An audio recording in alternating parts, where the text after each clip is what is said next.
50 वर्षांचं आयुष्य महाराजांच्या वाट्याला आलं. त्यातली महाराजांची 10 वर्ष बालपणात गेली, 10 वर्ष रणांगणावरती युद्ध खेळण्यात गेली.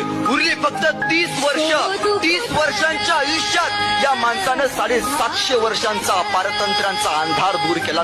एक क्रांतीचा सूर्या मातीमध्ये प्रकटला.